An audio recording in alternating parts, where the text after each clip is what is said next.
record straight. You and me, we ain't nothing alike. Let's set the record straight. Those words you say, they hold no weight, they like. Let's set the record straight. You'll never break the...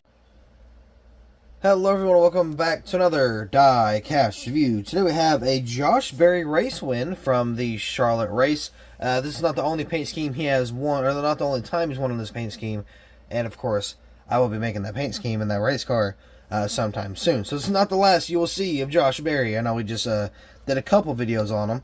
Or, we did one. Did we do one or two? I think we did one, because it was the 2023 car. But I want to say we did something else too, but I don't remember either way. But yeah, so, the Harrison's paint scheme. A pretty cool paint scheme. Not my favorite by any means, but I mean, it's still a nice paint scheme. And yeah, so we're going to... Oh yeah, we just reviewed the standard paint scheme, didn't we? I believe. Maybe. I'm not too sure. Yeah, because I was talking about we would see this paint scheme, or this race car, soon. So yeah, anyway, this is the Charlotte win. I am going to be making the other win he had, and I think he had one for Annette in 2021, maybe, and maybe a couple other wins, I don't really remember, but yeah, either way, this is a race version, this is a race win, so this is not the same, even in terms of just paint scheme, or release, I guess, for the Harrison's scheme, because it has the, not the playoff banner, I'm sorry, the Xfinity Charlotte banner, and it's got the salutes, tires, and stuff, so it is slightly different in terms of paint scheme in general, or just how it ran, versus the Harrison's paint scheme, just the standard one. So that's pretty neat, but yeah, as I said, this is the, I think it was Charlotte, right? Yeah, the Charlotte win. This is from last year, of course. Got some damage on this side, but I'm very stoked to see how this paint scheme goes. Because again, it's not, I mean, it is the same paint scheme to an extent, but it's not like super same. No, not super same. Super, it's similar, but it's not completely the same. So anyway, yeah, this is the race version, of course, as I said 30,000 times. I just woke up a little bit ago, so I'm still trying to wake up, I guess. But yeah, still a pretty nice paint scheme, and to have it in a race win is even better. So let's get the diecast out of the box and take a closer look. Here's the diecast out of the box, but before we actually get into the diecast review, I do have to say something real quick. You probably heard in my voice, it's a little scratchy, a little weary sometimes. I don't know if I'm getting sick or not. I'm just vibing for right now. But I woke up with a sore throat, so I'm either actually getting sick or I was just snoring too hard and it hasn't went away yet. So I don't know. But yeah, my voice is going out sometimes. More like groggy sounding, so I apologize for that. I'm really trying to just get over it and push through it. But yeah, again, my apologies. Trying to bear with me. Or trying to bear with myself, and hopefully you bear with me the best you can. But yeah, so anyway, that's why, and even in the last couple videos, I think it was the Junior North Wilkesboro Custom, and then there was the Josh Berry Custom, or not Custom, I'm sorry, just the Josh Berry car for 2023. Kind of scratchy in those voices, or in those videos, not gonna lie. So, yeah, I apologize just in advance.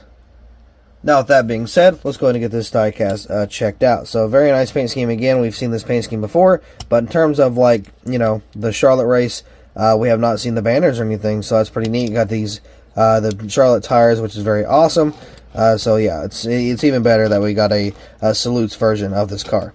So, on to the hood here, and I think there is a different, yeah, it is different, because they got the Carhartt and, oh god, I'm not even going to try to pronounce that other one, but we got those two logos right there that we did not have before. It was just Harrison's. So that is different. It is a different paint scheme in terms of like logos and stuff. So that is actually kind of interesting. Harrison's right there. Actually, you know what? I think this kind of proves my point from what I was talking about in the last review of this paint scheme. Remember how I said the Harrison's wasn't centered and I didn't like that? Well, now there's a reason. Got Carhartt and Ariat, maybe? I'm not too sure. Yeah, I know I was going to butcher it, but yeah, now I have a reason, or there is a reason as to why the logo is pushed down a little bit. So yeah, maybe that was it the whole time, it just wasn't on the, or just couldn't appear on the actual, like, just standard paint scheme. Now, maybe this might be why some of these cars aren't offered, because you can offer the car without a certain logo on it, but for it to be like a race win and they have to have like that logo on there, and if they deny that, you know, request, like the company just doesn't want it on the diecast, and maybe, you know, maybe it's just like, I don't know, maybe that's why sometimes they don't get it even offered, so that might be something interesting there. Got the Xfinity banner. Of course, this is the Salutes Xfinity banner. Is this the first Salutes Xfinity car we've had? Because I cannot, for the life of me, remember any of them, or any other ones. I don't know, maybe this is like a second one, but I don't think I've seen an Xfinity Salutes car.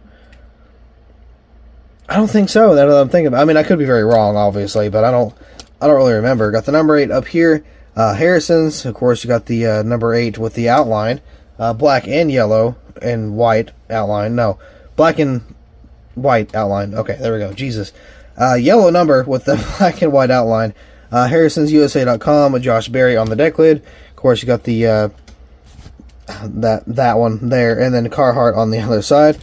On the back end here, of course, you got Harrison'sUSA.com. Then you got the Chevy bow tie. Got a little thingy on the spoiler up here. Got the Camaro tail lights. Got the Camaro logo down here. The exhaust, RE, mechanics wear, Mac tools. Got the number 8 on this side. Here's where it kind of gets good. Got a little bit of wall scrape, which I didn't even really realize, honestly. Tire Pros, but we do have that wall scrape down the side. It looks pretty nice. Harrison's.com. Jarrett, looks like you got some tire rub, or got maybe like 1 or 2 or 3 tire marks there. A little bit of damage down here. Got the number 8 Xfinity Mobile 1 Arrowhead. You got the NASCAR Salutes, of course. Josh Berry with 1 winter sticker.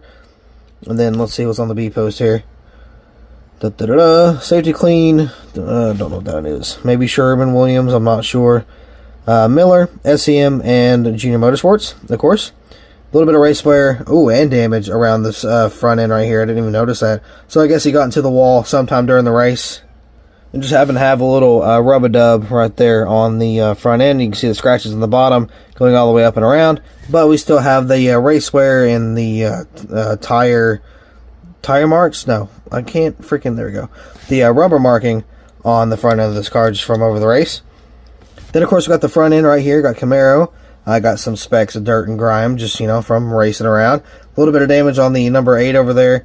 And, yeah, a little bit more kind of built up on the splitter down here. On this side, looks not to be too special. A little bit of dirt and grime specks here and there. But, I mean, not really a whole lot other than that. So, that's pretty interesting. You can see some of the race wear on the hood. I don't know if I pointed that out before. But, yeah, so it's a lightly coated in the specs. And then, of course, you got the damage on this side, which really makes the diecast. So, yeah, still a pretty awesome race car. I'm not a huge fan of the paint scheme again. But in terms of just having 2 different cars with 2 different, like, you know, logos and stuff on them, I think it looks pretty good. And it's nice to have a different variant of that car. But this will go in the race drawer for sure. I'm not going to be leaving there for quite some time. As you guys know, I collect the race versions and the race wins. So yeah, pretty awesome diecast to have, and just in terms of a race win. Now, it could be better. I mean, there could be more, you know, dirt and grime. There could be more damage. But I think that left side, or the right side, I'm sorry, actually has, you know, some pretty good damage on there to kind of make up for the entire diecast itself. Now, if there wasn't any damage, if it was just a little bit of specks here and there, maybe not be the best to get. It would be even better for a stop motion, because you wouldn't be able to tell any damage. But yeah, that would be even, you know, better for some of you, because I know some of you stop motion guys, you know, you guys love your alternate paint schemes. That's for sure. I was definitely one of those back in the day. But yeah, so this is still a decent paint scheme. I like all the Salute stuff on it. It just makes it a little better. You know, gotta love the Coke 600, and of course you gotta love the Xfinity Charlotte race too. Both races are fantastic, and of course the truck race, so you can't forget that. It's always good races. Charlotte in general is just a nice track to be at. I've had Coke 600 experience myself, and it's a fun race. So yeah, no matter what series you're looking at, no matter where you are, the Charlotte race is awesome. But with that being said, I do believe that will be all for this diecast review. So thank you all so much for watching. I hope you all enjoyed, and I will see you in the next video. Everything that I ever worked for, I'ma keep on pushing till